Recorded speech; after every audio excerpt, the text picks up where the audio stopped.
Well, there's Maybe a go on.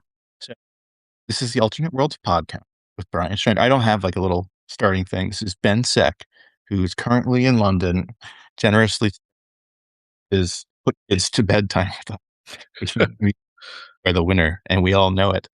But hello, Ben. Hello. It's good to reconnect. I mean, it's been a while since we've had a deep conversation, and we had, when we were in the same city, we had a lot of those. Yeah, you live in England now, right? You're. Yeah, I've been in London for almost 3 years now. I could just look at your windows and be happy for hours. I hope you like they're just gonna have to log on and see for themselves. But how do you like the UK so far? It's kind of a good time to be not in the United States, right? Yeah. I mean, I won't say that I'd rather be in the States right now. I think funnily enough, you know, I've because of two different absences from the United States, I've essentially missed the large majority of both Trump presidencies. um, so, like, if you wanted to kind of like time maybe strife in the US, you should probably just look at where I happen to be working. Mhm. Kind of the Um, canary. but, uh, You have a yes, they'll live. yeah. Where will you go next? Or to find out. Well, interesting. Yeah, I wanted to start out with this, so we can talk about it at the end. But to set things in motion. Hey, what's up, Albert Burkhead slash Mason Trace, magic historian extraordinaire, who will be fighting me tomorrow on live. Um, Brad Ross used to live with a guy named Brad Ross, who is a I did. competitive entrepreneur, has had a fair amount of success making games. He challenged you to a best of three magic contest.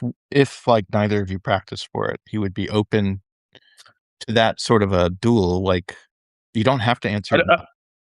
I'll answer it now because obviously people who've been following the podcast, I kind of are probably on the edge of the seats, finding out exactly what would be the outcome. So I'll kind of like Will you? like I mean I I'll don't. do it, but I think the thing that maybe you caveat it just so you have it out personally is if I hadn't practiced, which is like actually not possible in some terms because I still keep in reasonable contact with competitive Magic. I mean, in some capacity, kind of, I have for pretty much every year I've played, and I've played since the beginning, more or less. I mean, I started in kind of late '93, and I've played like every set. Literally, I have played it. I was telling you, I think earlier that I'd played let's call it a competitive event at with every set since I've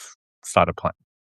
um, Even now, and even with family and kids and stuff like that, I have won the good graces of my wife, who kind of lets me be the weekend warrior occasionally, and I don't do it very often, but like maybe once every Is this couple months. is this born out of fear? Do you fear that like at some point someone's going to drag you in the middle of the night and make you play Magic for your existence? You know what I mean? Your survival. Actually, no, I mean it. To me, I will consistently tell people Magic as a game and experience is many things. This is the thing that I think why it has the endurance. Like, I keep telling kind of like some designers that I work with, that I mentor, or that I manage, that it's the perfect game in terms of what it brings to someone who wants to invest in it. And I mean Mhm. invest in terms like time or emotion, whatever you want to talk about this. Because most games, as I think this is fairly well known, so I kind of like most players start at a very static position. We're all the same. Essentially, it's very, very democratizing. You play Catan, you play Monopoly, whatever. Like, there's very little kind of like difference between how the players start. Uh, Magic doesn't work that way. Like, at least it might kind of like the very first time you play it, but like in terms of kind of your general experience, you kind of interact with it, like, almost kind of like personifying yourself in terms of, like, the strategy, but not even just the strategy, it's like how you want to interact with it. You can interact very casually, you can interact in a kind of a multiplayer, or you can do it competitive, and there's so many different kind of ways to actualize yourself within playing Magic. That's not even just playing the game. I mean, one is, like, how you kind of treat the game in terms of, like, lifestyle, as a competitive, casual, all the gamut, like cosplayer, whatever. But the other thing is the game itself, right, allows you to personify yourself in the strategies. Like, you can be aggressive, combo control, all that stuff, and that's just kind of the normal one that people use. Can I ask you a Yeah, go on. personal question? Yeah. What's your casting cost? Um, it's You, almost definitely a multicolored card. sure, you have to be almost. Yeah. Um, like, I think it's kind of like black, blue, white, one. Hmm. I don't think I'm very green, and I don't think I'm very red. Is So that it's, or horn? Is that what it was? yeah, Esper, Esper. Yeah. Basically because I think the blue part's pretty easy. I feel like I have quite a analytical, kind of thoughtful side of it. I'm very much about community and kind of like, relationships, so I think that's the white part of it.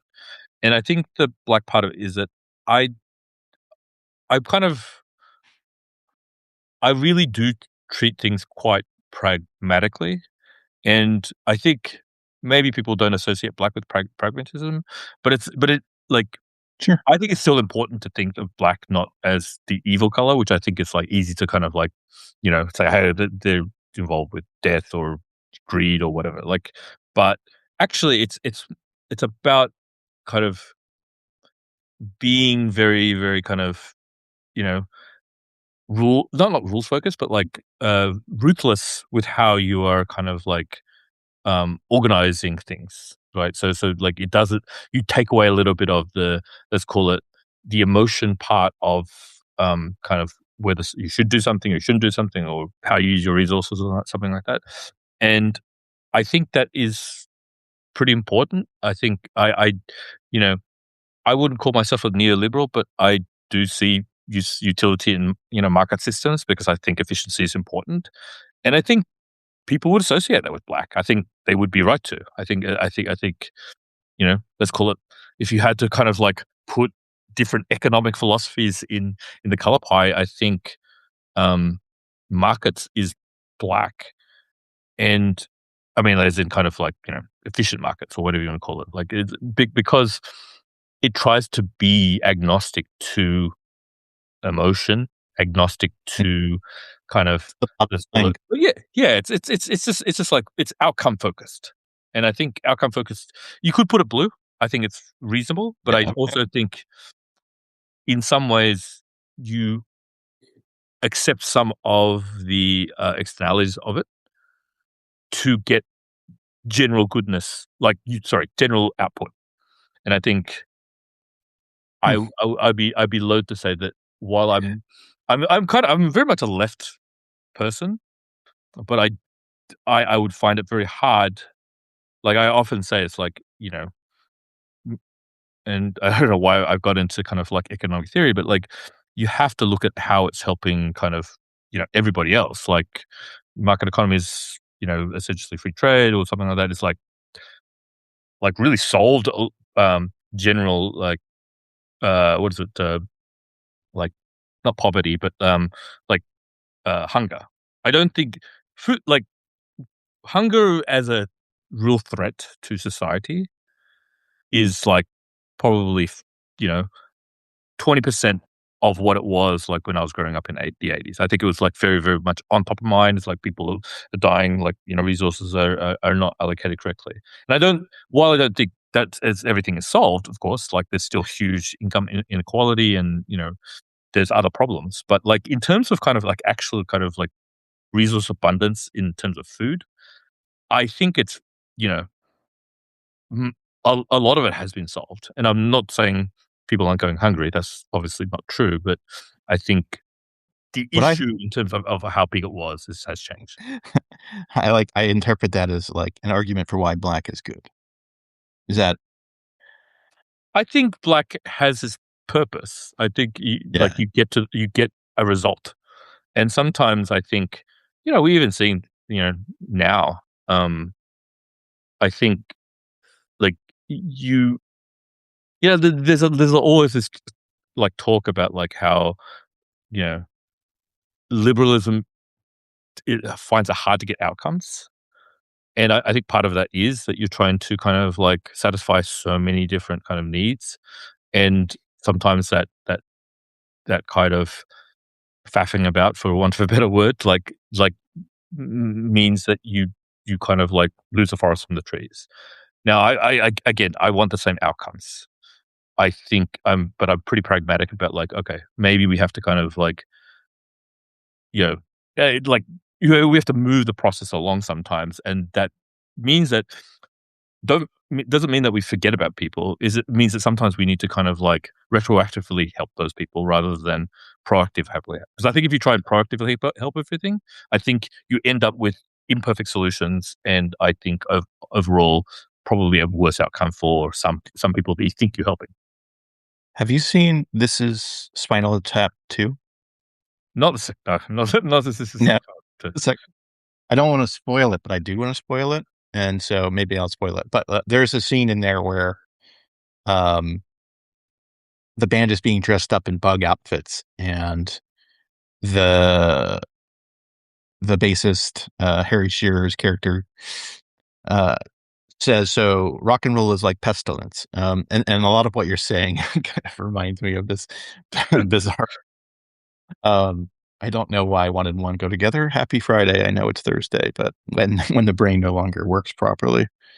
Anyway, how do we meet? How do I Um, like it's kind of a little bit of 6 degrees separation situation. yeah. Like, I mean, I think at the very you know at the very kind of base level, we know a lot of the same people. And in fact, Mm. I think we're close to a lot of the same people, right? Which is, I think, more important. It's like, obviously, we both have magic, but I don't think, in many ways, I don't think our paths crossed until we started working at Zynga. Are we really, like, not the same person, just living out different versions of the experience, right? Like, I mean, it's that eerie. We're in the same IRC chat rooms in the '90s, but, like, Right. we're we're both BS. Like, are we actually the same person? Are I we mean, talking? there we're perhaps we're like, this is literally like some sort of wormhole, and I'm seeing into some like, I could um, do You're an interesting guy. I would tolerate that. I'd be like, "Oh, okay." Oh, is interesting and not, you know, sees the good in things. yeah. I mean, like, as I said, like I think I've known some of your former partners. I've known some of your like close like collaborators in Magic. Um, Actually, I mean, funnily enough, my so uh, as I say, I think the first time we actually had a real conversation was when we worked at Zynga. So I think, and so that was like 2010 ish. Um, so How we've known. Go on. Yeah, I don't know that, everyone would know what you were doing at Zynga. There were 2 things that, like, occurred to me there. One, like, you worked on Mafia Wars in its heyday, so you probably have some pretty interesting stories about that. I think That's you where I also met Brad. how much did, how much did Zynga impact your Magic life? Oh, a lot, but it's kind of also Magic impacted the Zynga. I like it. So it's funny. I've kind of not not really like I truly mean this. Like I credit every major success apart from meeting my wife to Magic. Um, Hmm, that's one of the interesting. reasons, yeah, like okay, here's an Go example. So one of the reasons I was able to actually get a job at Zynga. So previously, I'd worked at a company called Upper Deck. They were kind of like I'll call it a proto Wizards of the Coast, where they're trying to make games and like as well as trading card games. And I decided I wanted to get out of the physical, game industry because I thought there was kind of limited growth there. Funnily enough, actually, it started growing even more so after I left. So shows me. But so it's like, okay, let's get to digital, and I sent out my resume to a couple places, like, and actually, like, I sent it out to literally 4 places. Okay, so it's like um, Blizzard, because a lot of my coworkers are working Blizzard. I mean, obviously, Blizzard at the time was like, i- doing really well with World of Warcraft. I'd work on that TCG and stuff like that. So that's one piece of it. Didn't get that job. It's fine. I said to Lucasfilm, like, because I really appreciated their products, and I was like, oh, it's very big Star Wars nerd, and at the time, it's like kind of wish fulfillment. Didn't get anything there. Wouldn't expect to, but I was just like sh- aiming for the stars, and maybe I got to the moon. Um, and then I did a Wizards, which I actually more or less got a role, but for different reasons didn't take it. And then I got a job. Sorry, I sent it to Zynga, and the reason I sent to Zynga is very, very strange. Um, Dave Humphreys, who I'm sure you're familiar with, but Magic Hall of Famer, and actually was my boss at Upper Deck. Um, he was really into Facebook games, like, at that period of time, and it was like, "These games are huge." And it was like, "Okay, well, whatever." So it was like kind of, you know, thinking that, you know, Dave had lost it or something like that, because the games of in my eyes at that time, when I haven't really examined them, were kind of brainless. But I was just like, "You know what? I'm going to just send a resume there." Because I wanted to get some sort of kind of like, some options. My resume was seen by Henry Stern, who actually only knew me by reputation. We'd never met, right? But he knows that I was, like, or competitive or professional, like, Magic player. He was of the opinions, like, Magic players are great, like, for games. Like, he's like, they think the right way to make good games. And I think in general he's right, and I think it's borne out by, I think you've Oh yeah. sent out many lists of, like, Magic players who are very, very focused in competitive Magic, then having, like, great success in the industry. And I think in general, maybe that first generation where we're all very scrappy in terms of how we approached Magic, you needed to first principles a lot of stuff, right? Like, it was very, very hard to kind of build heuristics, because there's not as much kind of like data available, right? So, um, anyway, he had the inkling that I'd be good at the job. He said, let's interview him, and basically my interview at Zynga was like talking about Magic for like an hour. So, and Easy. and and and and like, honestly, my job at Zynga was like propelled me to so many different opportunities. I've worked at terrific places. I've worked at like Disney Lucasfilm. I've worked at King. I worked at Activision Blizzard. Like, all these places that kind of um like have many give me so many opportunities. But part of it was like that first break that Magic gave me to get into Zynga, and actually nearly every I don't know why, every interview that I've done for a gaming job, um, in has had some portion of it talk about Magic as my Magic background. I mean, I'm a minor celebrity in Magic, like, nothing huge. I don't have a Hall of Fame ring. I've made, some good finishes, but um, I I just had a lot of kind of like community friends and stuff like that, and for some reason I pop up every once in a while in conversation, and it really, really kind of like, you know, I think Magic is a huge asset to um, becoming a game designer, and people know that now. And I think this is something that's, underestimated. And I think, like, I I know you've kind of like done a little bit of tracking of how people have been successful, but I think the commonality is Magic was a side thing for, like, no one thought it was a major piece of kind of culture. and Mhm. now it's considered, in terms of gaming culture, a huge pillar, and that's insane. I mean, like, there's no game that you can say has continuously grown, like, for 30 years, essentially. Now, I would Yeah. say every quarter is, its growth, but, like, what game has evolved as well? I mean, you have, the classic monopolies and stuff like that that, like, kind of, like, reskin the games and so, there's the whole kind of Fortnitification, and maybe Magic's going that direction as well a little bit, but it Magic is still evolving. It is actually changing who it's, like, For addressing in terms of audience, right? The core audience is different, right? And it is still remains relevant now, and m easily you could argue more relevant than it ever has been. That is, for any product to keep relevance and increase in relevance over 30 years, is basically unheard of, like, especially in games. Like, I challenge anyone to think of a game that's kind of has that arc.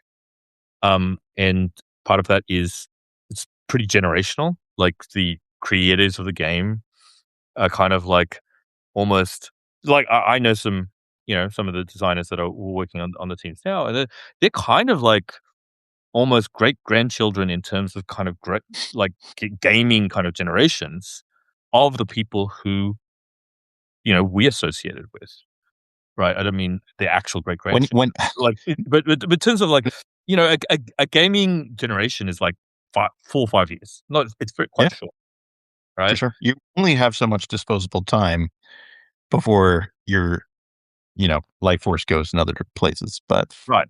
Right. And anyway, so what I was saying is, like, it's it's very much a generational game. Like, you can see it's like the knowledge is passed down. I mean, like, things that were cutting edge ideas when we were playing, it became kind of like institutional knowledge when we were making games, or like the beginning of when we were making games, and then now becomes kind of like it's basically, like, canon, right? And that's crazy. I mean, like, I would very much say, and I, it's funny. It's like, w- so, it's very hard to kind of argue that Mark Rosewater, just being the mouthpiece of the design, Mhm. is not one of the most influential designers of all time. Oh, he has to be. If there's a Hall of Fame, he has to be in it for that reason alone. I think that Right. marketing enormous.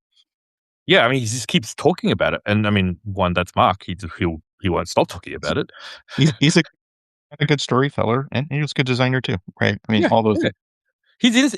Like, the thing is, I think from a more, I think he's, I'm not sure. Like, I've never worked with Mike directly. This is my observation. You can kind of, give me some insight there. It's like, I don't feel he's the most intellectual game designer, and I don't mean he doesn't think about concepts and stuff like that. But I think he's much, much more about, like, if we kind of put him in, um, like, it's much more conceptual how he approaches his design.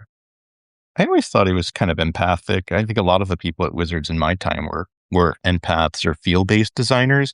So, Mhm. like, he wouldn't express his thoughts, logically a lot of the time, or it would always be a longer conversation for us to get on the same page so that we can understand where he was coming from because he felt very strongly a certain way. And when he felt very strongly, like, you knew you wanted to listen, but it would take a while for that to be articulated in a certain way. And that's actually when I was writing Alternate Worlds, I was like, "Oh, this book is entirely feelings." And, like, if you go through it, it's like feelings are their own language versus, like, a lot of people will be more analytical in how they would write about magic. I would guess Patrick Chapin's book will be more on the Yep. analytical side. Like, there's a lot of value in, like, processing those feelings, then turning them into thoughts. I thought Mark was, like, quite excellent there. Whenever he was, like, had a spider sense tingling, like, you really, like, sat down with him to understand what he was feeling. He was right a lot about, like, specific things. A lot of the time, it was, like, autopilot, development's going, but, whenever Mark, like, felt strongly, that was a good indicator that you should care. And actually, it's like, I think that's to Mark's and Magic's strength. I think they like some of the biggest breakthroughs, I think, what makes kind of leaps that Magic had taken is in the more empathic kind of realm. Like, as in, I mean, I'll just use this one example. I don't know how where you're where you were with Magic when M10 came out, and um, Magic 2010 was kind of like a pivotal change in terms of um, almost like I think most people credit Aaron Forsyth kind of like with this kind of reintroduction of, let's call it, intuitive design, where you're just kind of like top downing a lot more of the idea of, if you're making a djinn, the djinn will give wishes, and then Yeah. how do you manifest that in terms of the game language. Um, and so, like, like that change, and like it still carries on to now, right? Like, obviously, Richard, when he made the game, also did that. Like, you have a look at a lot of the designs in Alpha, Yeah. right? They had the exact that, right? Like, Right. and Yeah. then it kind of moved away from that because really, Uh, really kind of engine based. yeah, I would give Tinsman some credit for that. A lot of his designs were really neatly top down. Like, you saw it with some of the stuff in Judgment he did. Yeah, Um, but Aaron certainly was really great for that too.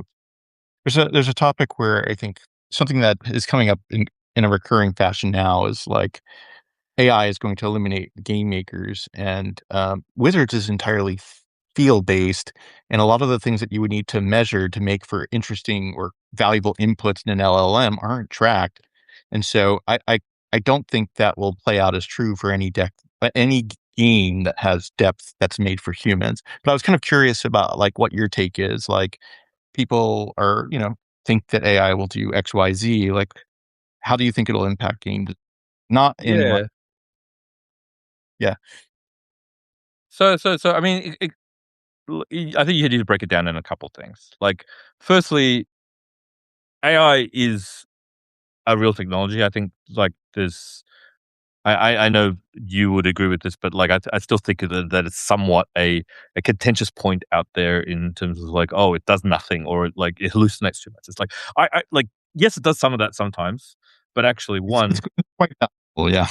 yeah. Well, one, it's that the rate of that kind of stuff is going down. But also, I think a lot of people are a little bit knee jerky in terms of like, they'll open up Chat GPT and they'll do something, and they'll ask something kind of dumb or very open ended and realize, like, wonder why they got a stupid answer. Part of it Mhm, is, I mean, as jokey as the term kind of like prompt engineer is, there is an art to asking an AI the right thing in the right way. So I think that's partially why there's some fail state. And don't get me wrong, part of the benefit of the AI is that it's very, with the natural language kind of learning, you'll kind of just want to ask open ended stuff, and so because that's how you interact with a human, and the human gets that context and understands kind of like what to not say. AI does not have that, like, perfected yet. It's getting better, but it's not quite there. So firstly, you've got to understand, like, AI is going to be a very, very important tool for people who understand how to interact with it. yeah, gotcha. We're seeing that now. I think that it can bridge, and if you want to use it just kind of like as a almost database retrieval kind of interface, I think that's at kind of where it's at its best, because like, if you know knowledge exists, but you don't know how to put it together fast, I think it's great for doing that, and I think that's how most people should use it right now. Like, just kind of like, you have to kind of like understand the knowledge, but then it's there to kind of like put it together faster than you'd expect.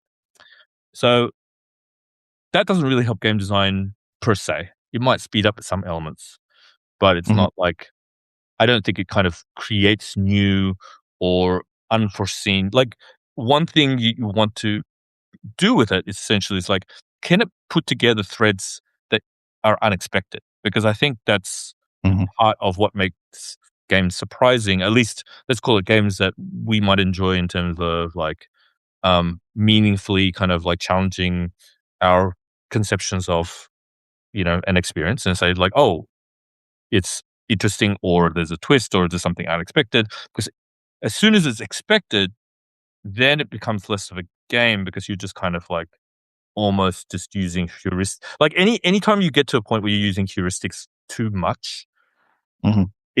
I think things start to become less of a game and then becomes more of a grind or whatever you want to call it. Like it's much more procedural how you interact with it. The best games are like put you in unique situations where you have to kind of like wrestle with the situation or the data or the information or the experience almost for, like in real time for the first time. So making, I don't think AIs can really understand what that is.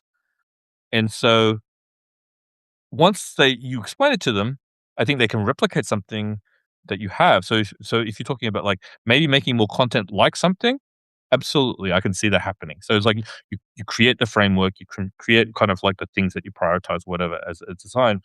I think it would actually be able to repeat something that you just came up with.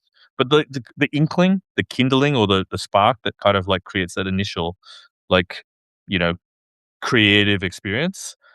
Mhm. I find it, at least in the near term, pretty hard for it to come up with something unique. So if you're after kind of like new games and new experiences or new content, something that's like the users or the players are surprised by, I think you'd find it hard to believe that AI is going to be able to get that specifically. So in terms of just game design or game kind of innovation, I think that's safe. Let's call it in a 3 to 5 year kind of like time period. Beyond that, it's hard to tell because like I do think the technology kind of works in fits and spurts, right? Like I think for some things it's gone really, really good, really And there's fast. good days and bad, right? The model change.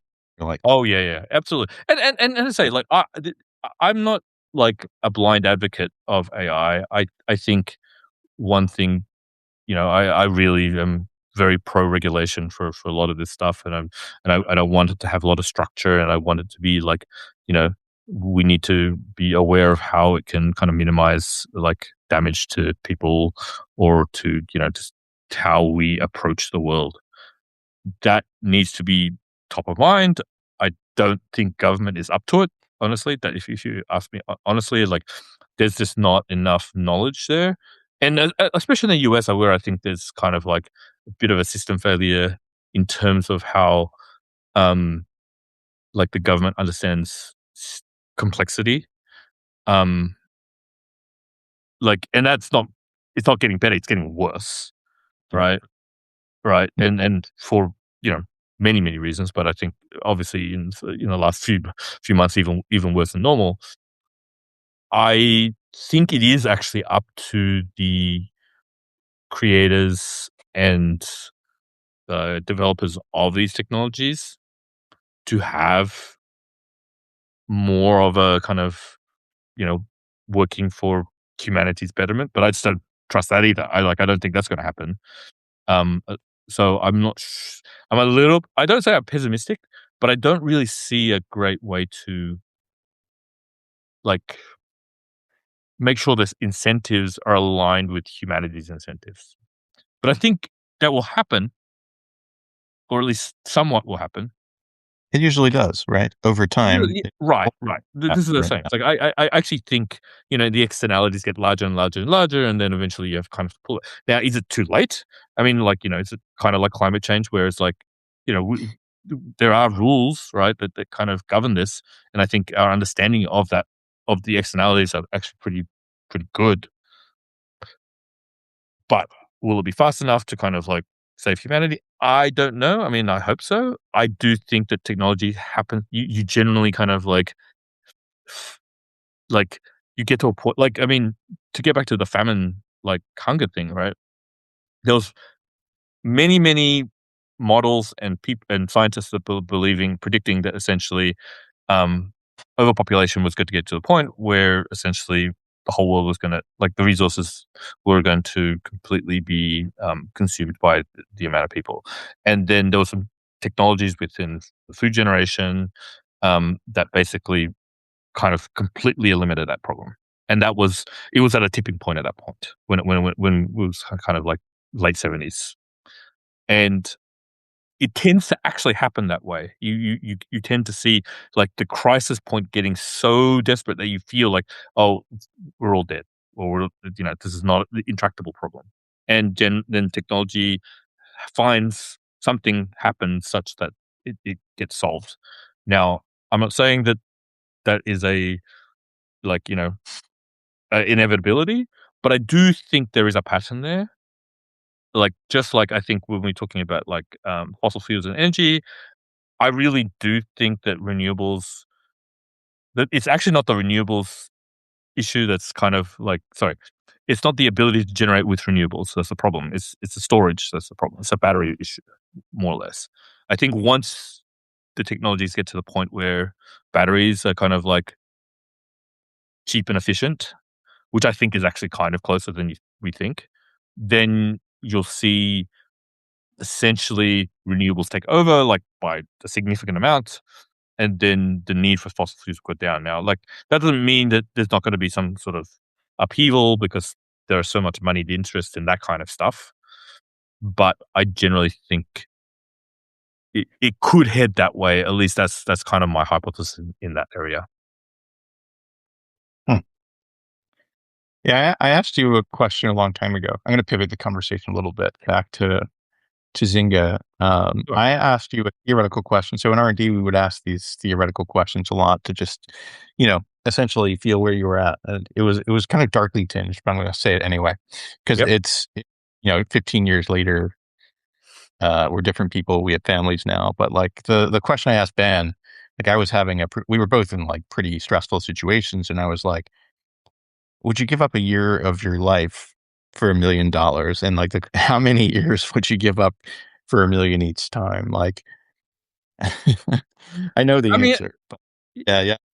I mean, I obviously, firstly, the way I'd approach it. I think we've had this conversation maybe before, but like, Situation where like when we were at Zynga, like it was going hard, and you're like, and I was dealing with my own stuff, and it was like, that's the theoretical question of the day. There's no yes. escape. Oh, well, the Yeah. thing is, like, I'm kind of known by my like coworkers and friends. Like, I love these kind of um weird hypotheticals. I have one of my own, but I'll answer your one first. Um, Mhm. so I think in general, and now as you said, I have kids, so it's kind of like, does that change something? Yeah. I still do think that end of life is significantly worse, I think, in general for people. My both my father, he's passed away, but like he passed away from leukemia. My mom has Alzheimer's, so I've had a very kind of very very uh colored sense of what end of life is or could be. That being said, I think it's worth some trade off. So what you get out of that $1 million, I would say, does that allow me to, let's say, retire earlier, as in, like, be completely, you know, Sure. right? And that improves the current years by some amount because, like, one thing I say to a lot of people is like, I met my wife later in life. We both met in our 40s. We had kids in our 40s.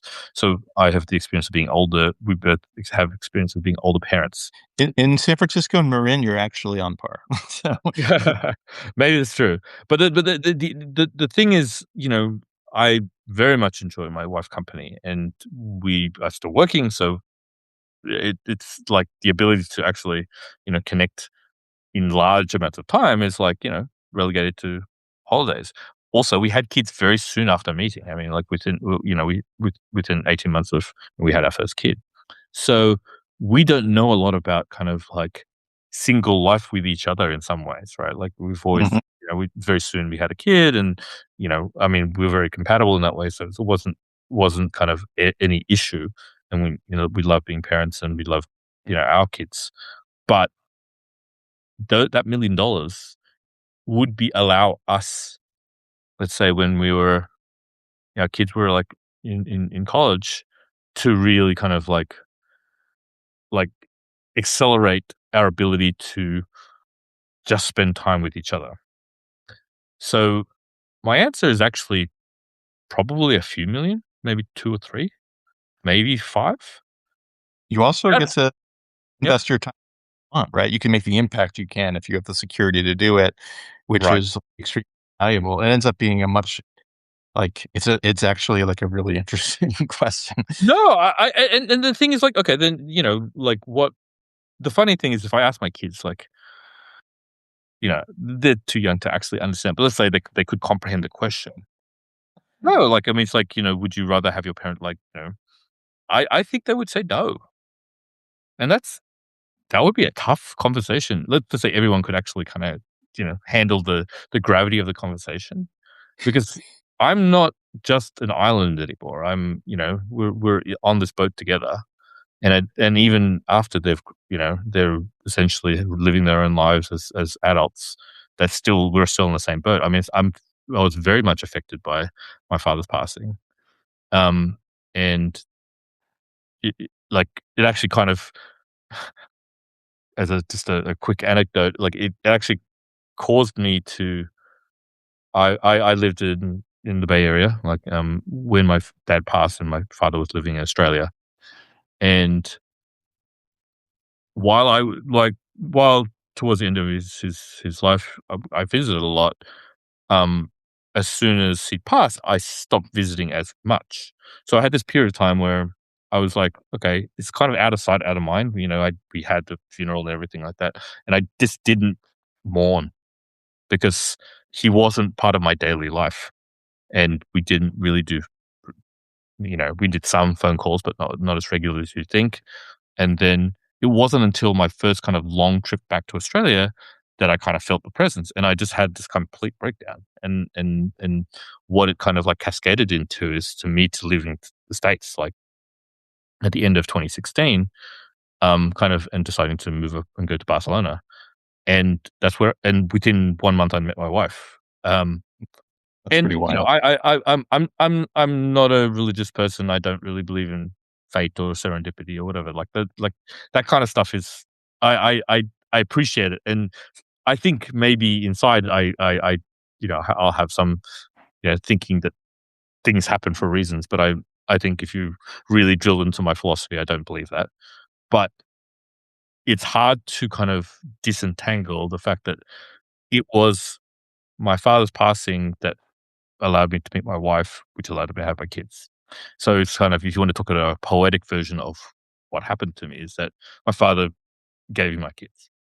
Now, I don't, again, scientifically, philosophically, I don't even believe that, but I do kind of like smile as I think about those kind of things. And all I'm saying in that is that end of life can be horrible, but things can grow from it.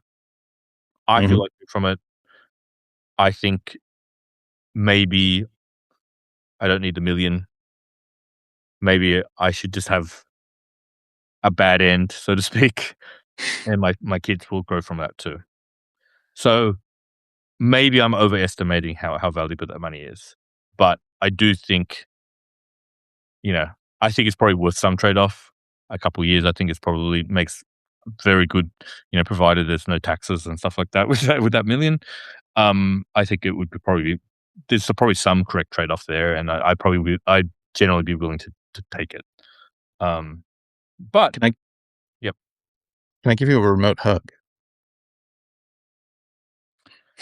But yeah, it's funny. It's like that. I think those kind of moments. I mean, and I'm like I miss my dad, but it's not something that I also don't live with it. You know what I'm saying? Like it's kind of Mm. like it's actually a happy memory of like I turned what is essentially a tragic and really really tough time in my life into what I say is like now, because the outcome has been great, and I'm very very happy now. It's like something very positive, and you know it's just a story I tell myself, but I think that's how we get on day to day. It's those kind of things. I think it's really important. It was funny, I was talking with, Patrick Chapin, like, last week, just shooting the shit, and it was like, he was saying, "That's a good story," but I'm always trying to feel the narrative that feels right to me, and that's kind of how I relate to the world, and so everyone has their own approach, but, like, feeling like how you're connecting to your own experience is pretty vital. Yeah, no, and like, but I'm also kind of like a I like to see order and patterns and like I think there's, you know, for any given question, there's a right answer. This is like something that I almost Very, feel in my bones. I very- don't think there's kind of any neutral answers. I generally think there's a correct one. I think there is a truth in some ways. um, Now I won't be aware of it all the time, but I think there's in most cases there's one, and so I try and still search for that kind of stuff. Did you ever read Einstein's biography? Which one? I I'd have to look it up. I have it probably, so but, like, but Yeah, it's one of the big writers of biographies. I'm trying to remember who. It's not Chernow, it's the other guy, Isaacson, I think. Yeah, it's okay. Isaacson. I've read a It's lot some of the Chen, biographies, but not the Isaacson ones. it's actually a must read. If I had to mandate humans read books, this is one of them. I think it's quite wonderful, and the reason I bring it up is, he's 20 or 26, and he's doing all these like things to prove that the world is more probabilistic, and then from 40 on, he's just trying to disprove it and trying to get to a more like factual.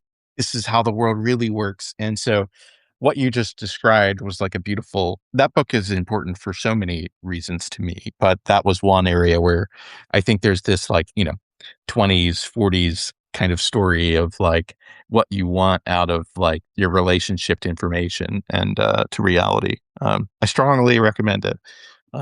He's interesting because he's living during World War II, and he starts off more as a pacifist, and he's like, I will never do that again. And it's a very interesting transformation to witness even in a biography, which is it's pretty important for me now. Right, it's a really weird time. Certainly not like a time to you know trust in everyone's good intentions. No, it Jason, yeah. No, no, it's funny. It's like, let me ask you a question.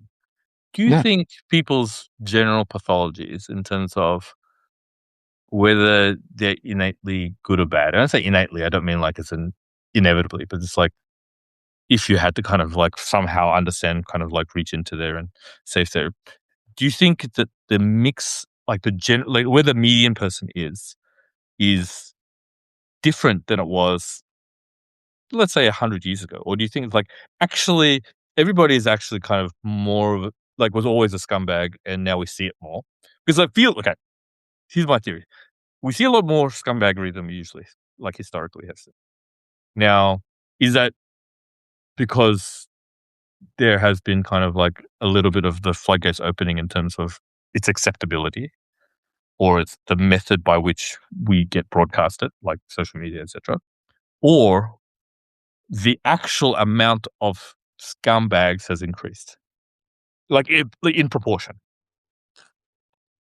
yeah, it's funny. I've been reading. I'm not done yet, but I've been reading "The Better Angels of Our Nature," which is a book about the history of man and how, like, you know, he wrote this I think 15, 15 years ago, and it was like, man, humans are actually like incredible versus what they used to be. Like, we used to do human sacrifices. You Right. know, this Khan's time, you're like seeing different clans kill each other all the time, and just fighting to stay alive. We're not there yet, but it does feel like social media essentially created a new step where like you just had to be defending yourself on every front at all times. And that's, I think, what it feels like we're dealing with. It's like, oh, no longer is there an ocean keeping us safe. No longer are there, relationships we can like use to keep ourselves safe. Now, in the Einsteinian kind of reference here, we're all kind of at war and we don't have a choice because we all live in the same virtual world together that we can't other from. And so that connectedness, they figured it out to an extent in Europe, and I do think that like humans have become much better over time at understanding how to like get to a shared common benefit. But it's going to be an accordion effect. I mean, we'll probably live through a period we don't like, and then probably I hope see a period that we do like again. But Yeah. unfortunately. I'm generally an optimist actually with this stuff, and I Yeah. kind of agree. I do think one of the things that Europe has an advantage in terms like the proximity has like forced them to have to deal with conflict. Like obviously some of the worst conflicts have happened in Europe, and that does like they're not like leading the way in terms of like least wars have like happening. But I think one of the things that makes me a little bit more pessimistic about like the speed of the US kind of let's call it hopeful reawakening or whatever you call like new enlightenment. There's a lot of Mhm. term for it. Is the fact that there's actually more pulling them apart than bringing them together. That's Um, interesting. and and part of that is technology. Part of Mhm. that is like media. Um, and there doesn't seem to be any like I would say there's no strong forces like pulling it all together, right? There's no necessity to do so. So whereas in Europe, the necessity becomes actually it's very crowded here, right? Like it's very hard to kind of like really interact with the world without kind of like interact with people outside your bubble. Um, Mhm. and the US is actually relatively sparsely populated. Um, people can, you know, essentially never move like within a few miles of their original like birthplace or something like that, and that means that it's probably going to take a longer time for that like kind of tipping point to happen. I do think it will eventually happen, and maybe it could happen because of external forces. Like I tend to think that might be one of the outcomes. It and to kind of bring it to back to magic a little bit in some ways. I think one of the things that I think was a mistake in some ways Mhm. Magic is to actually bet too heavy into digital. It's funny because like I'm a digital game maker, and I think one of the very distinct product advantages of Magic is how analog it was Yeah. and how it required like physical presence to play. Like it is one of the like TCGs. It's like one of the rare kind of things that like brings people from all around the Keep world up. together. Yeah. Yeah, and like I was just at a big tournament this last weekend. I actually went to like the Grand Prix equivalent in France because I like whenever there's one relatively close, I still try and attend, and I still I didn't do particularly well, but like I want to kind of scratch that itch. But like I've seen people that I've known for over 20 years, and that analogness and that forcing us, forcing in the small f forcing us to kind of like occupy the same space has created so many kind of lasting bonds. Like I see my magic friends once a year, twice a year, something like that, and we are able to rekindle that. But there's a purpose to the meeting rather than kind of like us saying, let's just get together because like that's not good enough. Like they're actually thinking in the same way, kind of like almost kind of being a little bit nostalgic in how we interact with each other because like I know people kind of like maybe if they see their college friends they revert and kind of they'll do the things they do with college, but I think with magic it's not reversion, it's more falling back on a different mode of thinking in our past lives, and that kind of way of scratching that itch is very very kind of bonding, whatever that happens to be, like Oh, testing for a tournament, like oh, talking about decks and cards and stuff like that, it's bonding. I don't know exactly why. And I think that's the social nature of that is the vital part. Like, I think it's actually really important that I think some of Magic's early success was tied, like, it kind of came about as the internet was just growing at the time. I think yeah. the growth was only there because, like, but it was part of it was like information on the internet back then was also a little bit of a kind of scavenger hunt. Like you didn't have it all at your fingertips, and you still had to look, and you still had to I create those relationships. Like, as you said, we met on we were occupying the same digital spaces, and we were in RSC together, like back in the day, and I made some of my best friends in IRC, then meeting them in real life, and then kind of like yep, creating those real bonds. Um, that's, I think, one of the reasons why Magic survived in those times. I think if you kind of like release Magic now, I don't think you'd have the same success, because I think there's too many shortcuts to how you get that information. I think that we had to really, really grind it out in terms of information. yeah, Um, how could you especially now with distraction culture being what it is, but, yeah, yeah. uh But now, I mean, okay, Magic is so many things, and while I mean, I partake in digital Magic. I like it. It. I think it's important to kind of like fill in some gaps in terms of like mhm, I can't interact with the like I can't go to the game store every day or something like that. Like, I have other stuff to do, but I do think it had a chance of actually kind of like destroying Magic at different points. Um, I think it's not anymore. I think physical Magic is bigger than it's hard to so destroy, but I wouldn't be surprised if there's a counterfactual where like digital Magic basically took away all the mystique of the game. yeah, there's a couple of things that occurred to me there.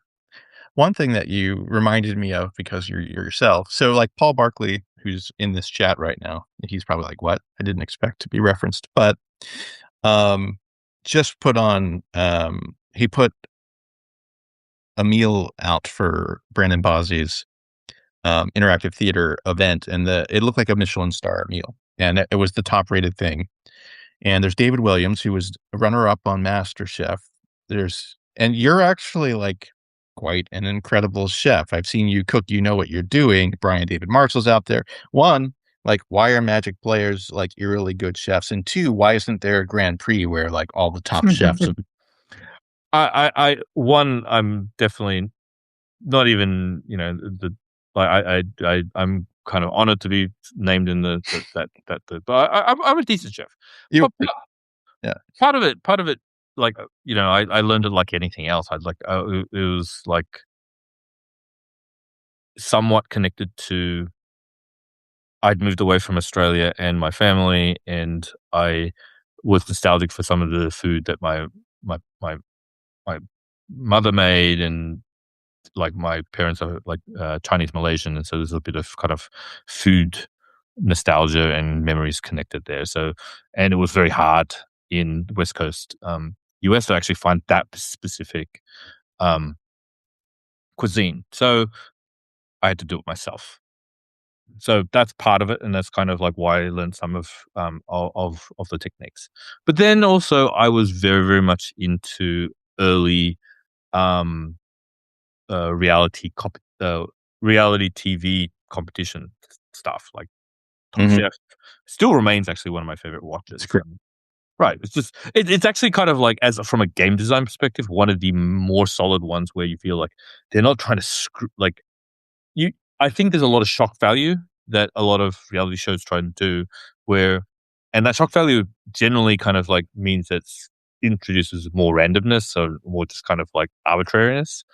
Mhm. Um, w- I think they did that for a while in Top Chef, and now they've decided, oh no, we're not going to do any of that. They've taken it back. It's like essentially much more pure Yeah.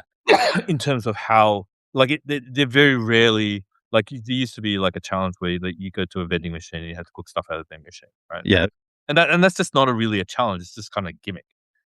Mhm. Now they almost never kind of like make them short on resources or choice significantly. Like, they'll do some, but like it's not like, you still have, like a quarter of what everything to be working with. Like, occasionally you have to make a vegan meal or something like that, but that's like still within like a reasonable amount of resources. Would you ever leave the games industry to work on a reality show? To work on the design? Oh, I actually thought about that I'm at not some point. I didn't really know how to have it in, and I don't know if I mean, I think the moment for, let's call it, new reality is generally gone, but maybe I'm wrong about that, because like it's I like the idea of being able to design reality shows. In fact, one of the things I um I don't know if you were aware, they did one for poker called Game of Gold, like, a couple years ago. Anyway, it was kind of a reality show. They put kind of like, let's call it professionals and let's call it semi-professionals together in teams and things like that, and they'd have to draft people, and then like, um, you'd have to send out your champion for different formats of poker or something like that. Anyway, it was actually pretty effective, even though I think kind of random and I think poorly designed, from a game design perspective. And I often like am really, really frustrated. It's like these quite often big budget like reality shows not like bring in a game designer, Just like one. just Consult. right, to kind of like make it feel like that it doesn't feel arbitrary because like I think, you know, all the rage like Squid Game. Squid Game is like the horribly arbitrary, and it's used as the almost kind of like blueprint now of how to like there's drama in Squid Game. Don't get me wrong. I'm not saying that's not the case, but I think it's much more interesting to kind of like say, okay, someone doesn't have the extreme advantage, or you've got to put them in a space where they have to be creative or like work out kind of like either a social or a resource based problem, and it feels like game designers aren't that expensive, honestly. So I'm sure you can just get like a decent one and kind of say, okay, look, just read through these challenges and tell me if like what's the problem, because like if you think about it now, like whenever like a bad magic combo comes out, like as in bad for a format, it's out like it's done in like 2 days now, 1 or 2 days. Like everybody has it. Like it's very, very rare That's for awesome. like the common torics of magic to go hidden for very long. And I think with reality shows, the problems are much simpler. So long story short, I think I would love to actually design reality shows if someone paid me enough. I think they probably wouldn't pay me enough, so I can't do it. Um, but I do enjoy them, and I enjoy the ones that actually like. I don't like the reality shows that are just kind of like you know there's no game involved. There needs to be a game. Um, but I don't. It can be whimsy. I'm not saying that there can't be kind of things that are fun or funny or a little bit weird in reality shows. But I I think Survivor has a reasonable balance. I think Great. historically they're pretty good. It's pretty well designed as reality show. I think Top Chef, as I said, is a good one. Um, I don't like obviously living in England now. I actually find the Great British Bake Off very, very well designed for what they want to do. I Yeah, for think sure. It's so yeah. it has this ability to be cozy, yet I think completely fair. Like I think they allow them to do practices. They have a little bit of hidden information You occasionally, can bring up right? sometime. You can bring your own ingredients. Like it has enough kind of like personality to each of the people. Um, and these people are very ordinary. This is I don't mean it in a like a pejorative way. They are just the people you would find, buying coffee with you, like, at the local cafe. Yeah, There's nothing like, let's call it like, whereas I think in American, reality shows, they trying to choose people who are, like, it's contentious. marketing based, yeah. Marketing. This is not true. In fact, I think they choose for diversity more than anything else with the Bake Off, but they've kind of diversity in the most mundane way. And that's good. Like, I think diversity mu like, having diversity and mundanity together is actually, like, a very, very positive kind of, like, visual kind of yeah, I enjoy seeing people from different walks of life being normal. I think that's actually kind of part of the charm. But also, they are remarkable bakers. Like, I'm shocked that these people are as like, they're just, you know, they could easily have their own bakery, or some of them do, I guess, but, like, they're just normal people. I mean, you know, you see them walking their dog or something like that, but it's remarkable. I'm shocked how many good bakers there are just on the street, Have you and thought about a yeah, show? Like, you're I'm giving not a me baker. I'm not a baker. oh, That's the yeah. problem. It's like, I like baking is actually too scientific. Like, I like to cook with feel. But you're a competitor and you love to compete.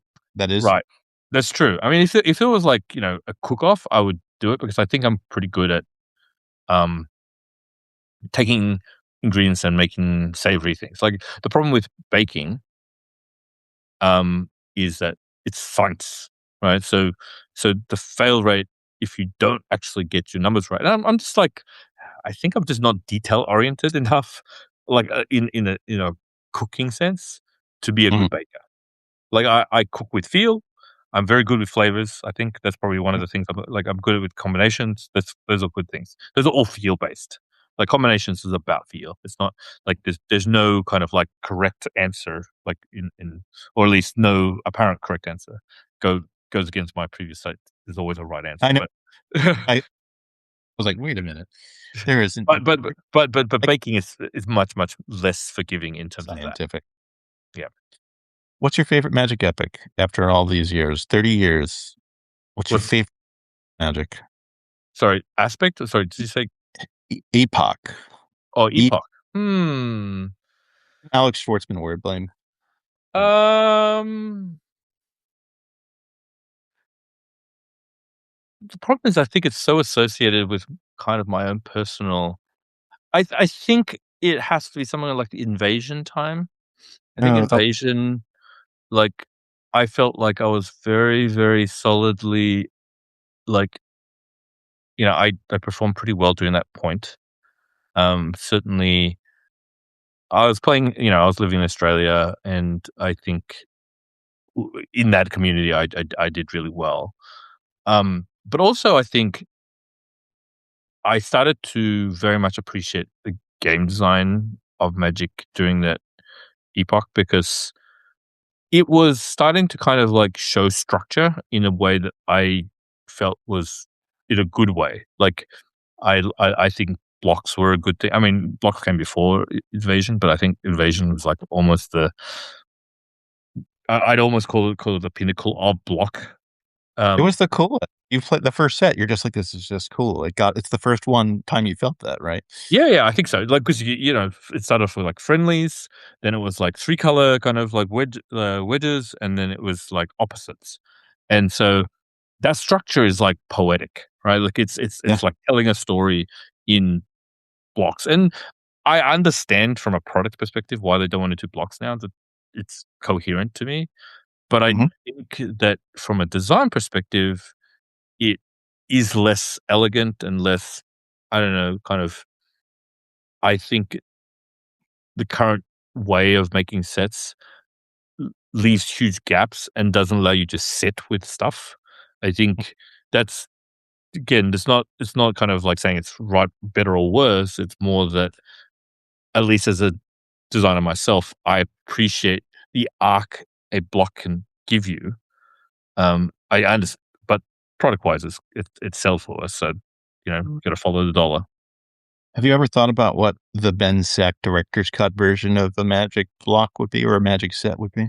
What's Ben Seck's magic take?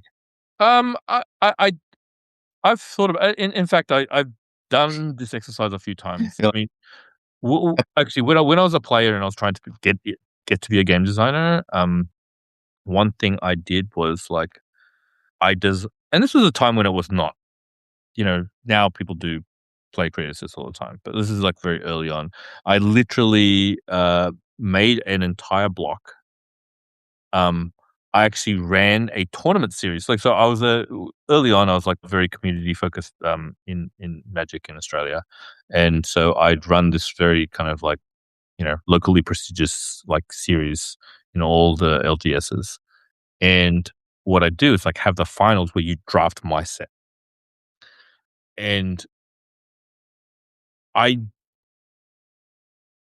what I was trying to do is like to kind of like actually create a set that I in my mind, this is how I was gonna do it. It's like I was gonna show it to someone in R&D, and they were going to Mhm. get, like, mind blown. It's like, we're gonna hire you." This is like, um, and funnily enough, I think I did get to show it to some people in R&D, and, um, I remember being very, very kind of disappointed by, like, their response to it because, like, they had very, very reasonable criticism. Like, I was very wordy at the time. I mean, not as wordy as it is now, funnily enough, but, like, at the time that was like, um, having some sort of efficiency of weirdness was considered um, a something was good. Like, if you could do something in simpler, it was gonna be just naturally better than complex. So, to get back to your question, I think I tend to like mechanically driven sets. I love when like, right now, they do a lot of kind of, like, mechanical identities of the color pairs, Mhm. and, like, Ravnica's where you have, like, every guild has a, game mechanic, and I'd like when those things overlap really, really effectively, right? You have, like, a graveyard one with a discard theme, and it's kind of like can work together because you discard the thing that works with the graveyard. So I would find a set of very, very interlocking mechanics that naturally played off very well, like, which is obviously Sure. easier said than done, but I like mechanically driven ones because it it allows for complexity without actually adding complexity, like, inherently to the cards themselves. Because you can have complex cards, like, this is hard to Sure. understand, or you can have complex interactions, which I think allows for both the player who's, like, working at one level to be, "This card does this," and then another player is like, "Oh, this strategy works with this," and I think that's really, really important, and they actually, like, one thing I would say, is to current or modern R&D's credit is that they're much, much more cognizant of those things, as well as cognizant of understanding things that are important in the early, mid, and late game. So they, think about mana sinks. They think about, like, flooding and screwing and stuff like all the different kind of, let's call it, common game states, Mhm. um, and kind of like addressing that somehow with mechanics and with play patterns. And so, um, but for me, how I would build it was, like, find a mechanic that I'd like, or set of mechanics, and then kind of like how find other mechanics that interact, let's call it, interestingly with that, and then try and give identities for not maybe color pairs, maybe some other grouping mechanism, but, like, that kind of, like, promote those interlocking mechanics. I think it's I can't be more, precise than that, but I think you'd feel it more in the mechanics than you would in terms of, like, theme or something more straightforward, I think. I hear Innistrad as kind of the direction of where you'd go. Yeah, I think Innistrad is right. There's a lot of, um I mean, Innistrad remains one of my favorite sets. I think it's a really, really good one. Mhm. Um, Funnily enough, like, I've said this recently. So the most recent set that's out, it's based on, Avatar: The Last Airbender. I don't know if you're aware. Yeah, no, I know the IP well. Yes, I mean, I love the IP. I worked on a TCG actually, when I was at Upper Deck about Avatar: Last Airbender. Didn't do very well, but, Mm. um, one thing they did with the set is they obviously represented each of the bending, kind of disciplines, Y You have to. with a different game mechanic. And they chose the most peculiar mechanics to represent each one, and it kind of works. Like, I think they were more creative with their execution. Like, I think this is kind of, you think of fire, you think of damage or something like that, right? Mhm. But that's not what they went with mana, and they went with combat mana. So, like, firebending is like you attack and you create red mana, right? And that's a very, very, I mean, one, it's justified in the game mechanics, like, red You now has that pie. Yeah. But like forcing, let's say, a strategy to think about how you use combat ma in like interesting ways is actually like a really, really good space. And then Mhm. they have this other like waterbending, which is like the opposite one, is like you can use it has a lot of activated abilities that kind of and you can pay for those activated abilities by tapping creatures or artifacts. But the benefit it shows it has like 3 mana waterbending. So you can pay mana, or you can tap creatures, or you can tap artifacts to pay for this thing. Well, That's those two actually work together, even though they don't seem it, because like there's more activated abilities, like in waterbending, and you have excess mana with this firebending that you can't use to cast creatures because it happens in combat. But you put them together, it's like, oh, these interact really, really kind of like positively, but design wise, they are not alike, right? And they are almost peculiar to Magic. I mean, Magic has had a couple kind of alternate cost ones, but like I think the expression of it in waterbending is quite different. And I think with firebending, it's an output that isn't something that they're really kind of like focused on ever. And then and there's all the like, they have other ones like airbending and earthbending, but like I think they just chose very peculiar mechanics. And usually I find them kind of like being a bit more formulaic how they make magic now, and for good reason. I mean, they have like, certain amount of 2 drops, 3 drops, 4 drops, like to make sure like limited works and stuff like that. There's a lot of structure.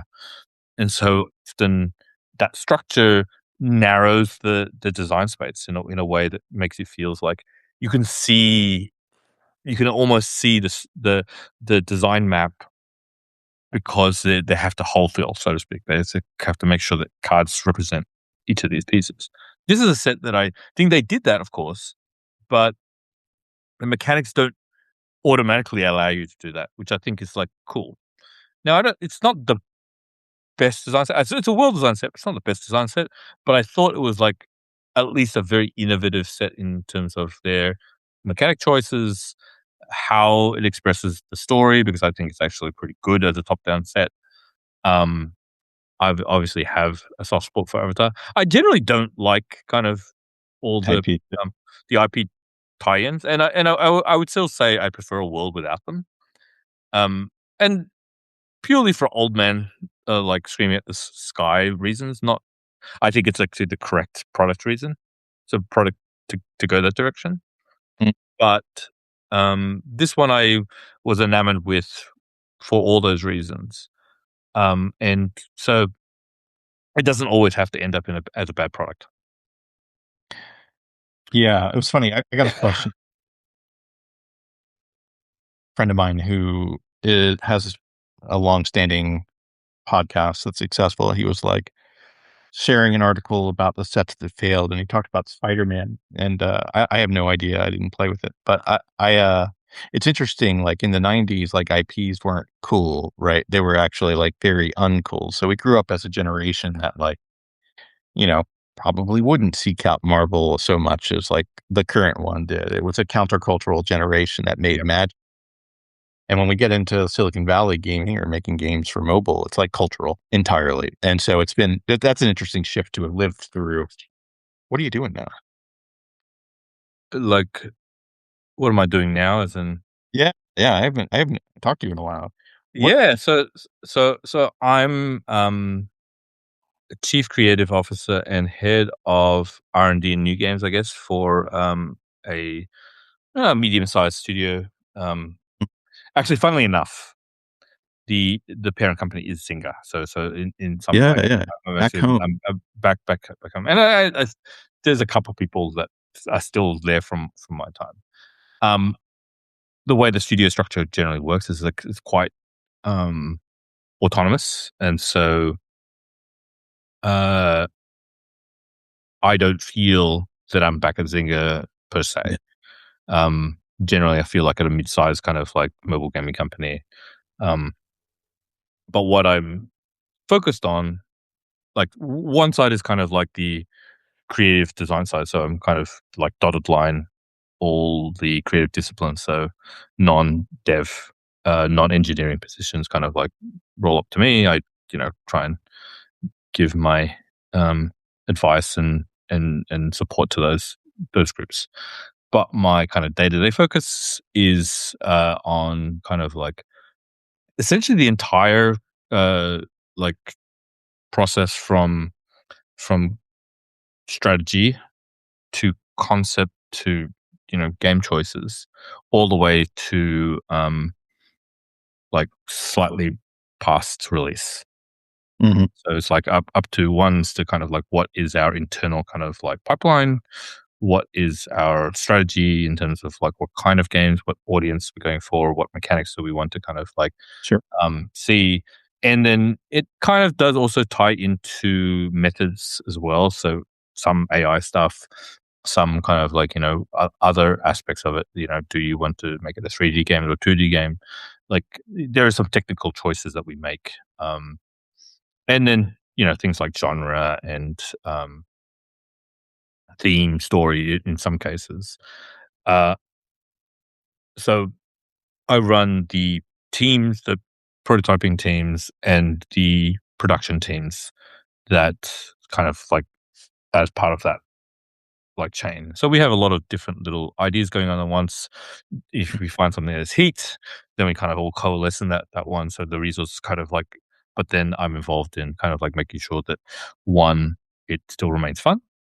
Mm. It's got, but also product is squarely under me in this case. So like making it effective business, making it effective like long term product, making sure the systems have flexibility in terms of like targeting different types of players, whatever you have you. So in some ways, it's kind of like I get to determine what I want to catch and determine how I want to kill it and eat it, so to speak. So I love that flexibility. It's kind of like I would almost call it the dream job. I mean, obviously, I have to still work within the bounds of like product viability in terms of a big Well, company. They only want like they need to have X revenue and stuff like that. But like to me, these are all just kind of with any like game, they're just constraints, right? Like it's a probably a fairly well-known truism that constraints breed creativity, and I think in that way, it's like any other um, kind of pursuit in that way. So I don't see that as the problem, even though sometimes it does mean that I'll be making games that I personally wouldn't be the audience for or wouldn't prefer to play. That's okay. I mean, if I want to do that, I could go make an indie, or I could do it myself, or whatever. It's like that door is there for me to do, yeah. but um, I think trying to make something popular and big is actually, in a way, kind of like quite interesting and satisfying in some ways because, like, I mean, while obviously, there's a possibility you can do something that's like very derivative and appealing to the most common denominator, and that's one way of approaching the problem. The other way of approaching the problem is making something that's so fundamentally enjoyable, right, Mm. that you can't put it down. Right, and that's something is like a different type of challenge, and that's the way I tend to think about things. Is like, how do I make this more broadly appealing? How do I frame it in such a way that an audience that tend to skip it in some cases because like it looks too nerdy or whatever you want to call it, right? Like that, like how do I make it more approachable? How do I make something more kind of like intuitive rather than explanatory? Which I think like a lot of games now with deep systems they just rely on like their fatuis or their tutorials to kind of like push them there or their influences to, you know, to how to play get like, videos or something like that. Like I just think I'd rather boil it down to kind of like, what do you understand about this thing? Can we make you do this thing in because it's the most obvious thing to do or it's the most natural thing to do? But also, how do you keep it interesting for the next time? Is it the same thing? What do we change? What do we how do I, you know, almost put building blocks in front of you so naturally that you don't realize you actually learned how to learn a very complex system, but I gave you the right amount at the right time. I think the best games, the games that I appreciate the design of the most, essentially are a tutorial the whole way through, but they don't tell you they are a tutorial whole way through. A kind of a example of that I use is like, Portal, the original Portal game. Original Portal game is like, I think, a masterpiece of great, like, teaching design. As in, yes, each puzzle is like trying to teach one thing, but also it teaches in such a way that also kind of lends mastery as part of it. And then the final level is like putting it all together, and that it does it so gradually, right? And does so effortlessly that you don't realize you're a master when you're actually doing that last level. And because this last level is like really complex, it's got so much stuff going on. But then you say, "Oh, well, I know how to do all these things, and I've kind of, figured it out." And then it doesn't become like I'm not thinking in that way. It becomes intuitive because they've taught it so well.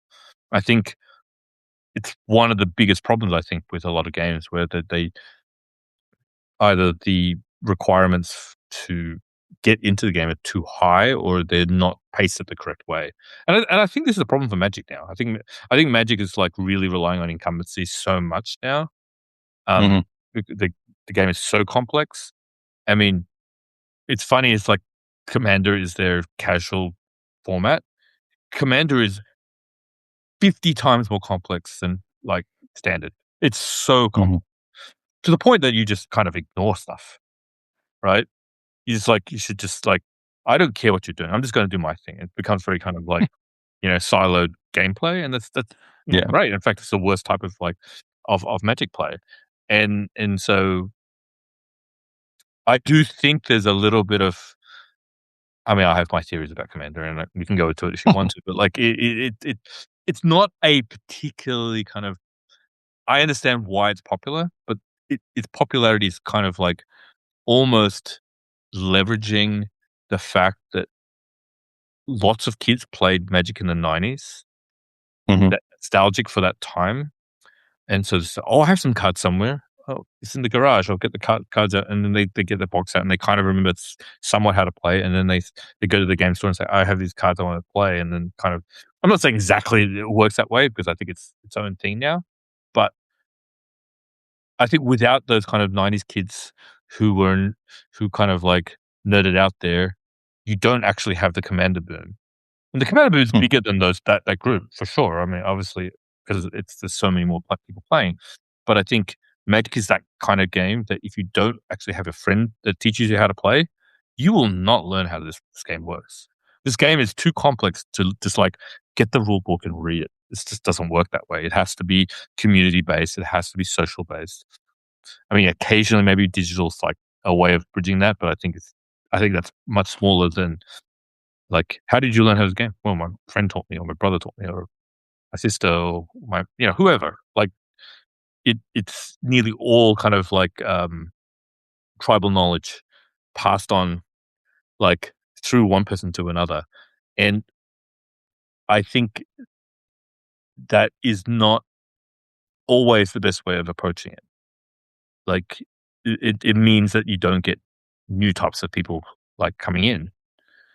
I mean, maybe I'm wrong about that, like in like types of just, but I think what's going to be like, what's the next commander? Is that going to um address the fact that, like, you know, this is a very, very bougie game.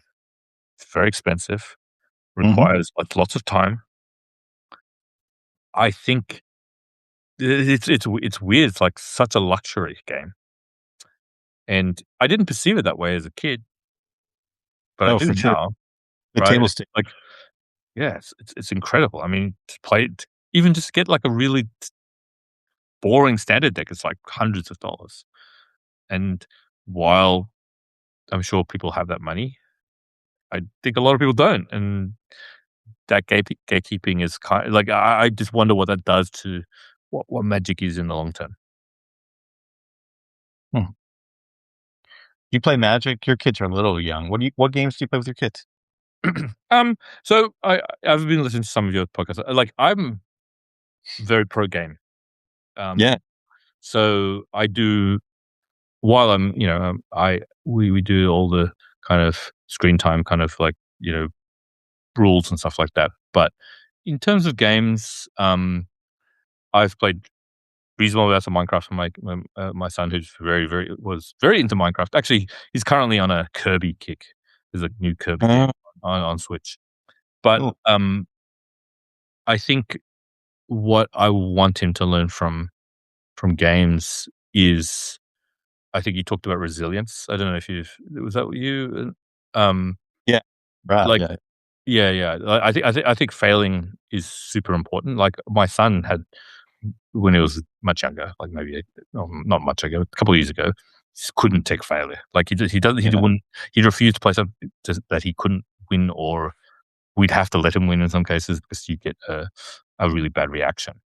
And I think all kids struggle with that, but I do think that games allow for that. And part of it is also now when I play with my kids, like I try to choose games that allow them to win on their own terms. Um, there's some games that like essentially one button switch games, so such that like I can like they can feel that they have most of the actions within the game, um, and also they have a chance of winning. And also now because they know that I make games and I think they default now that I'm good at games. I think we try not to disavow them of that notion because we also want, in some ways, like them to respect skill when it's present. So what my son does now, he kind of tells me the difficulty that he wants from me. He's like, "Go No, easy on me," right? Or like go hard in some case because he wants a challenge. And I think that's kind of cool, like in some ways, because like, that's you great. know, uh He can I w give her like that's really great. I think that's better than what I do. well, the thing is, like, I mean, there's like one time where I played chess with him, and I was like, I could only play so bad, right? Like, I'd only let myself play so bad, and then my Posterity, wife we are recording. This child will eventually hear this. No, I'm just kidding. no, I mean, but I mean, he was learning how to play chess, and he's pretty like very sharp kid, so Yeah, yeah. he understands most, but he doesn't understand strategy in terms of like he'll figure out good tactical plays sometimes. Like he'll try and set up something. But in terms of like game goal, he'll forget about the game goal sometimes. Like it's like, okay, we're trying to corner the king or something like that, like, or we're trying to it's like put this thing here such that, the next move that I can do is forced to be this and stuff like that. There's none of that, which is very, very common for that age. I'm not like expecting him to do much more. But what I try not to do is give him hints. And not because I don't want to help him. If he asks me, I will tell him how to think. It's like, what is important here? That kind of thing. It's like, look at the board. What do you see? Right.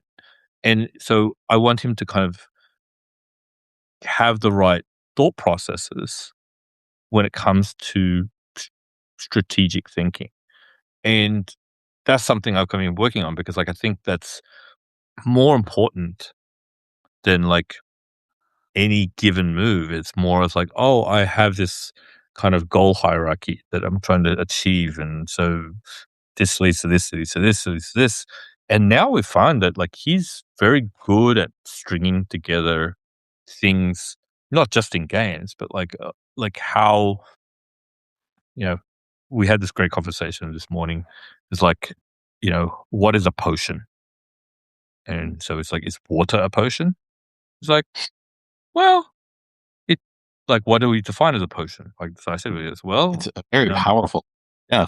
right? Yeah, it's like, well, it's a liquid that gives you an effect, right? And it's like, okay, does water fit under this kind of like umbrella of like, and we came to the conclusion of what is a potion, right? And then we was like, it's like, actually, he didn't come up with the liquid thing. We talked about like, it was a something that you create that gives it effect. And then we're like, "Is bread a potion?" And it's like, well, it does give you an effect. You do put it together. It's like it's, made of stuff, but, you know, I don't think anyone would look at it and say that's a potion because, like, it doesn't have the state of matter, because we talked about states of matter in some other previous conversation. And so now it's like, okay, so would it, but most of these conversations, me just like open prompting him rather than giving him the answer. And I think games give you a lot of that context because, like, you don't always look, your day to day doesn't have a lot of these kind of decisions. But games are a great kind of like created space that you can have kind of these discussions. Yeah, sometimes just meaningless, but literally it allows you to frame an idea or a goal and then figure out a strategy or a set of steps to achieve that. And I think that's part of the resilience. Part of the resilience is really realizing that it's kind of like there's not one step usually between what you want and what you have to do to get something. Um, Good games have several steps, and putting those together allows you to, you know, understand that if you want to, if you like eating pizza and you want to get pizza, well, you have to learn how to make pizza. And I think that's something that sometimes, because things are so easy and just kind of, I can just order a pizza, Uber Eats it or something, Mhm. or I can, go to the pizza store. But actually, games show you kind of the process. Steps, yeah. Yeah, I think that's, we say, why does Magic? I think Magic has so many more steps that, and they're very subtle, and they're never finished.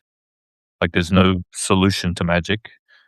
Some people kind of talk about, like, that, it's some kind of core principles, but honestly, there's times where card advantage is bad, and there's times where like extra mana is bad or whatever. Like, Are there AI players at this point? Like, are there, competitive AI players that are better than people? I haven't. no, I don't think so. No, I mean, like, it was defined that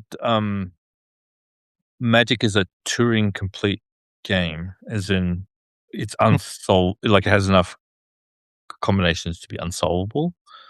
Hmm. Um, what there are, and I've seen, there are AI drafting bots, um, and then the players actually have, let's call it, a very very good. Like I think you could more or less, once you have enough input data, Yes, that have seems very. have yeah. I think essentially you can get like top your 1% drafter, right? Like I think that's very possible because like the choices are much, the common torques of the situation is much lower. I like input and what won, right? It ends up being very like straightforward from a machine learning perspective. Yeah. But like, yeah, I kind of tell this story. So you and I talked a bit about us.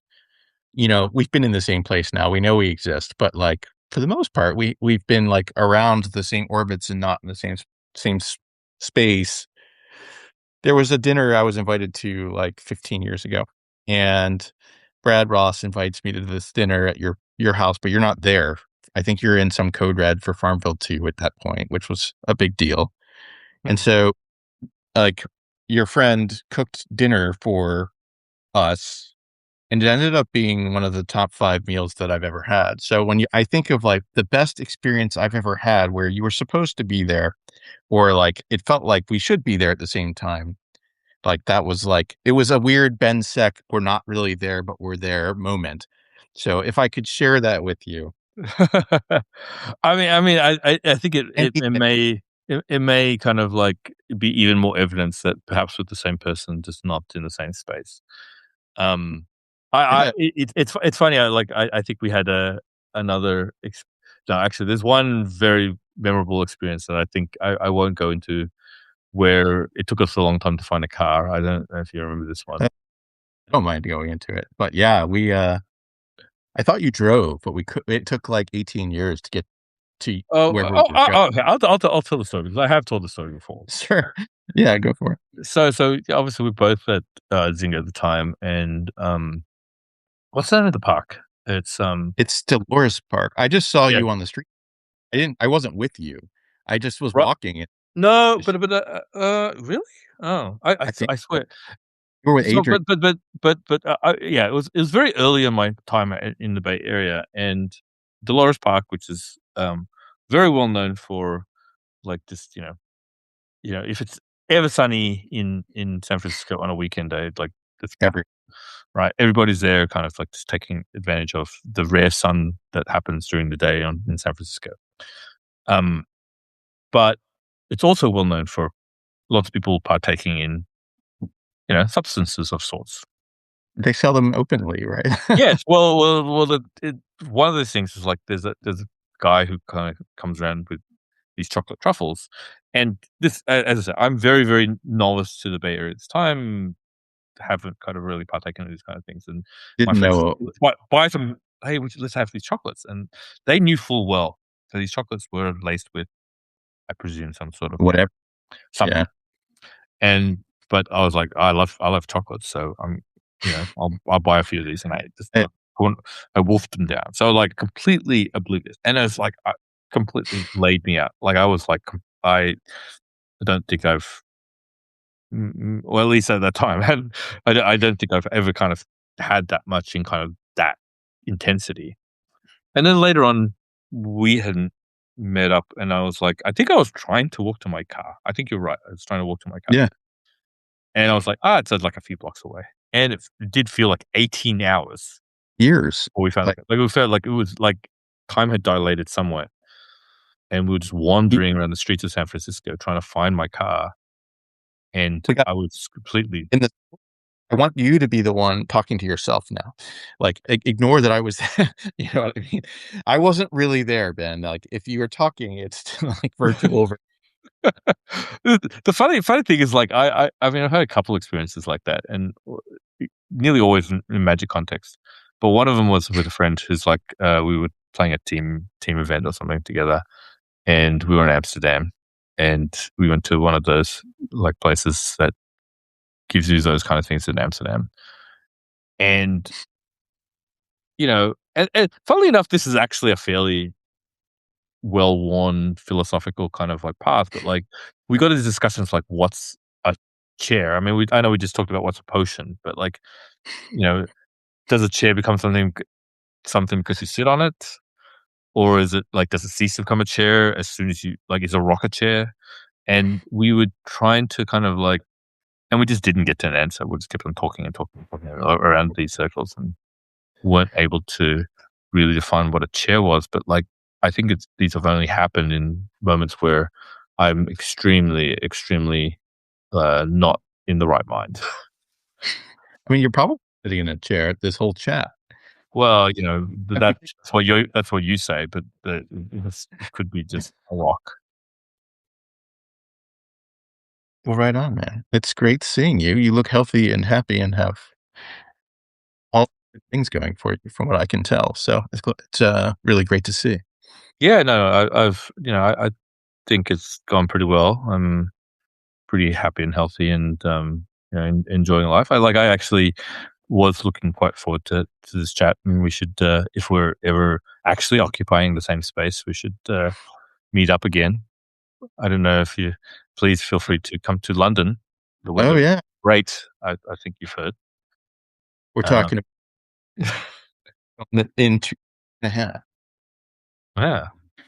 If you're still there, I will look you up. I'll have to know exactly. I'll find out the details of why that time period. But Yeah. as I think you asked me, I was like, why London? It's like, I mean, I think London is a great hub of Awesome. stuff. Yeah, it's a really great city, Yeah. and You don't obviously, it's a little bit of a shadow. It's for myself in some ways because Brexit, etc. But mhm. in terms of culture, I think it's still very much the center of things, and I enjoy that part of it. Yeah, I mean, we're visiting it as one of as a family is like one of the great places on earth. So it's like I've been there a few times. I ended up going to the UK a bunch for visiting different game studios for work. also took vacations there. It's a pretty great it's certainly like you have done a great job. This is something like we haven't talked about on any of these calls, but like one of the benefits of being in the games industry is that you get to live in these places. And I'm landlocked. I can't leave. My wife is tied to San Francisco. There are so many places I would love to have gone and lived, and you've done it. You've actually lived the dream. You've lived in Barcelona, London. Where did you live with King, or is that Barcelona too? That was Barcelona. I've lived in multiple West Coast cities, where like Seattle and San Francisco and San Diego. So like, I mean, and I'm from Australia, so yeah, Yeah, I I like to, well, my wife and I say that we're kind of permanent nomads.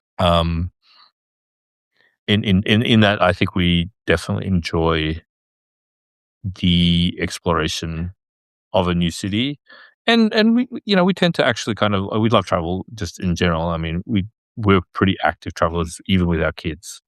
We want them to feel, that's cool. you know, That's art. Yeah. that part of it's really good, and I think that's actually one of the reasons why we consistently want to be living in Europe compared to the States, because like it's It- there's a little bit kind of like monotone when it comes to to American cities. we went so when my second kid was born, 2 months old, we end up going to Barcelona. I think you had just moved away, and so we used our time off to take a trip with a 2-month-old, 2-year-old. And Europe cares about children. Like there's like bars and restaurants that Oh, have great. like it's like it's designed as if children exist. When you go to San Francisco, there's no room for children. There's no room for adults.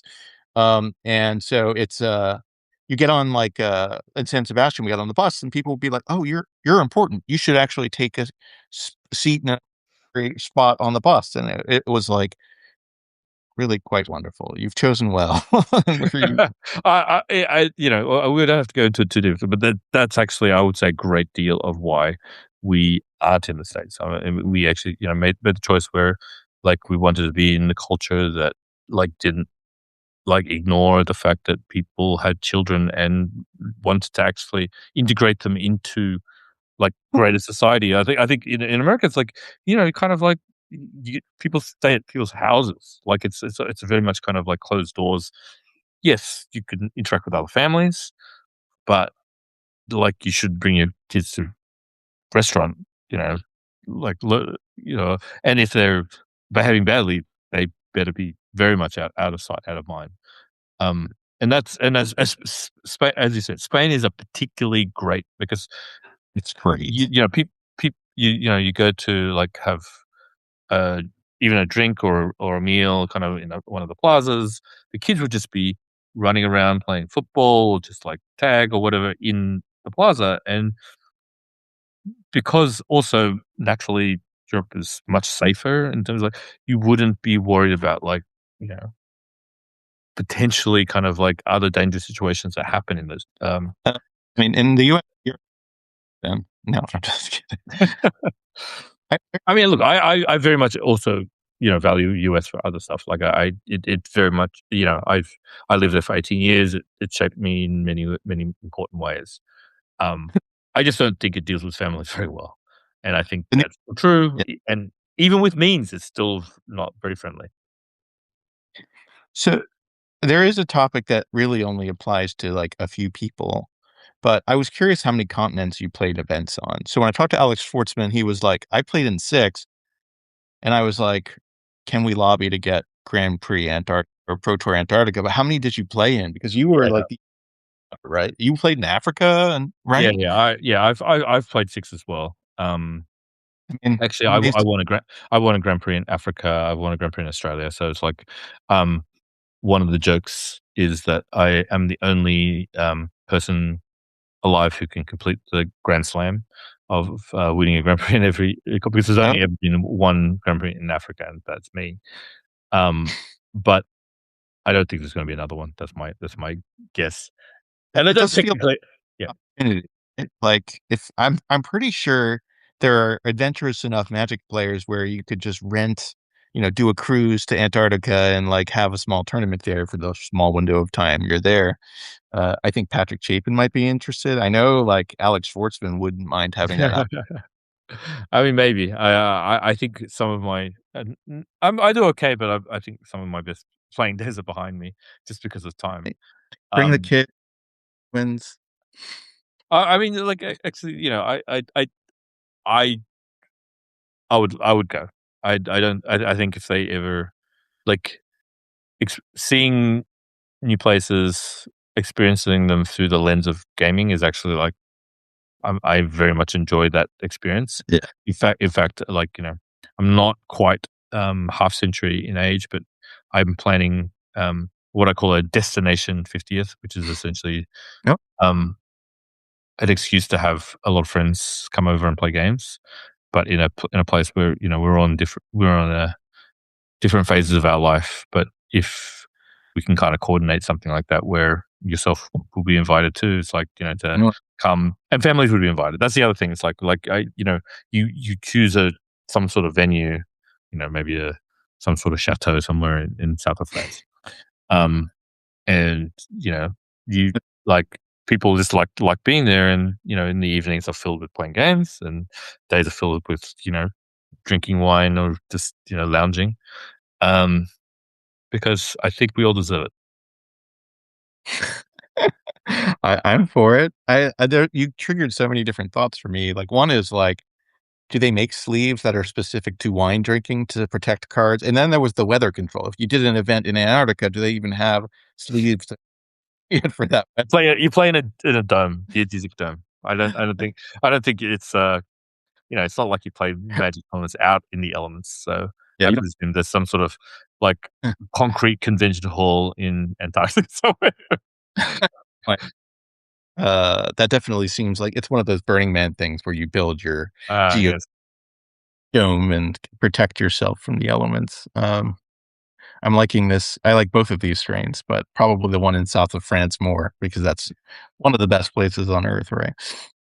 I definitely enjoy getting out there. But anyway, there's somewhere where everyone can relax, bring those people that they care about, and we all just kind of enjoy each other's company in, you know, I wouldn't call that sunset years, but at least like s- not as sun rising years. Yeah. I'm all about enjoying life while we're living it at this point. Uh, so, well, it's great to talk with you. I'm glad that you're doing so well and hopefully see you soon. Yeah, no. See you soon. Thanks for like. I love what you're doing with it's. I actually, as soon as I saw you have a conversation with Brad, who I would beat, by the way, just to be very clear. Ah, Um, I Joker. was like, I'm definitely going to sign up for. He called I was like, "No, I think Ben was good." Like, No, give him I mean, the Brad was a very fast study. I know we're kind of extending this podcast even longer, but like he you're absolutely not at the longest possible yet.